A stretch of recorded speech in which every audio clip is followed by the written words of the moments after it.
نحمد و نسلم علی تسلیم الکریم اعوذ باللہ من الشیطان الرجیم بسم اللہ الرحمن الرحیم الحمد للہ رب العالمین والصلاة والسلام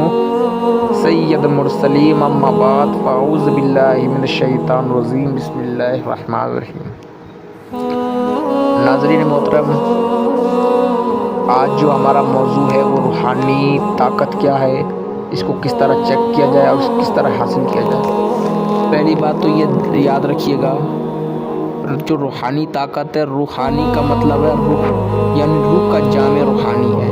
اور طاقت کا معنی ہے عموماً تو آپ جانتے ہی ہیں۔ تو روح کی جو طاقت ہوتی ہے، جو غذا ہوتی ہے، جو ذکر اللہ ہے، جب اللہ تبارک و تعالیٰ کا کوئی بار بار تکرار کرتا ہے، ذکر کرتا ہے، یعنی اللہ اللہ اللہ اللہ یا رحمان یا رحمان، پھر اسی طرح اللہ تبارک و تعالیٰ یہ درود پڑھتا ہے صلی اللہ علیہ حبیبی محمد و آلہ و اصحابہ وسلم۔ اس طرح کوئی سا بھی درود، کوئی سا بھی ذکر یا کوئی سا بھی فکر کرتا ہے، مراقبہ کرتا ہے، مجاہدہ کرتا ہے، یا اپنے پیٹ اور روزہ رکھتا ہے، نماز پڑھتا ہے، حج کرتا ہے، زکوٰۃ، تو یہ ہر ایک نیک کام جو بھی کرتا ہے اللہ تبارک و تعالیٰ اس کی روحانیت میں اضافہ فرماتا جاتا ہے۔ لیکن یاد رکھیے گا کہ صرف روحانی طاقت بڑھانا ضروری نہیں ہے، کیونکہ بعض لوگ یہ کہتے ہیں کہ یہ وظیفہ تکرار کرتے رہو روحانی بڑھ، تو ظاہر سی بات ہے آپ روحانیت بڑھا رہے ہو، لیکن آپ جو گناہ کر رہے ہو اس سے تو بھی بچنا پڑے گا آپ کو۔ اب مثال کے طور پہ یہ سمجھیے ایک مٹکا ہے، ٹھیک ہے، ایک بہت بڑا مٹکا ہے، مٹکے کے اندر اب پانی بالکل نہیں ہے، تو ظاہر سی بات ہے اب مٹکا خالی اب جہاں چاہے اٹھا کے رکھ سکتے۔ اسی طرح اگر وہ مٹکے میں پانی پورا کا پورا بھر دیا جائے تو مٹکا نہیں اٹھا سکتا، پھر تھوڑا بوجھ پڑے گا مٹکا اٹھانے میں۔ تو اسی طرح جب بندے کے اندر روحانیت کم ہوتی ہے نا، تو جو جنات ہے، موکلات ہے، حمزات ہے، یا کوئی بھی بدروحیں ہیں، یا پھر کوئی بھی ایسی ہیں، تو وہ انسان کے جسم پہ طرح طرح کی بیماری مسلط کر دیتے ہیں، یا تکلیفیں اذیتیں دیتے رہتے ہیں، یعنی ہر طرح سے ان کے جسم کے ساتھ کھیلتے رہتے ہیں، کھلونے کی طرح کھیلتے رہتے ہیں۔ لیکن بندے کے اندر مطلب اسپریچل انکریز ہوتی ہے جب اللہ و رسول کے ذکر سے انکریز ہوتی ہے، قلب زاری ہوتا ہے، جب نظر میں حیا آتی ہے، جب گناہ سے بچتا ہے، تو جب اس کی روحانی ترقیت کرتی ہے، تو وہ جتنے بھی ہوتے ہیں نا، وہ اللہ تبارک و تعالیٰ کے ذکر و فکر کے ذریعے وہ دور ہٹتے رہتے ہیں۔ تو یاد رکھیے گا، تو اللہ تبارک و تعالیٰ اپنے بندوں کو روحانی قوتیں عطا کرتا ہے، اور ذکر و فکر سے ہی روحانی عطا ہوتی ہے۔ اچھا یہ بات ہے، میں مٹکا بتا دیا، لیکن بندہ جب اب روحانی بھرا ہے تو مخلوقات ڈرتی ہیں۔ اب دوسری بات یہ ہے روحانیت کیا ہے، تو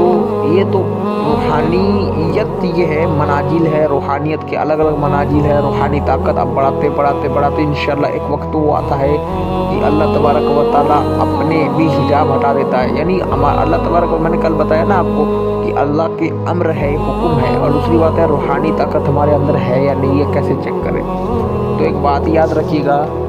اب روحانی طاقت آپ کے اندر ہے یا نہیں ہے، اس میں 10 علامتیں پائی جاتی ہے۔ پہلی علامت یہ ہے کہ جب آپ کے اندر روحانی طاقت بڑھتی جائے گی تو آپ خود کے اندر ہلکا پن محسوس کریں گے، جھٹکا لگنا شروع ہو جائیں گے۔ دوسرا یہ ہے کہ آپ کو روحانی والا خواب آنا شروع ہو جائے گا۔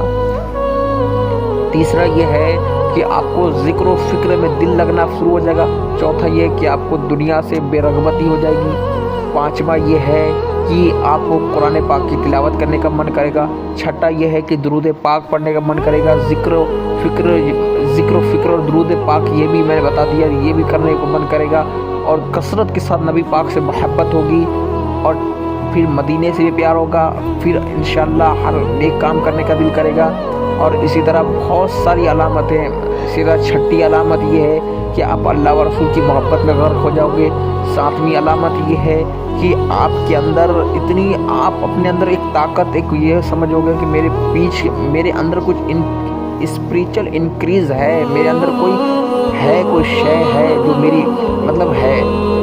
آپ سمجھ جائیے میں کیا کہنا چاہ رہا ہوں۔ نویں بات یہ ہے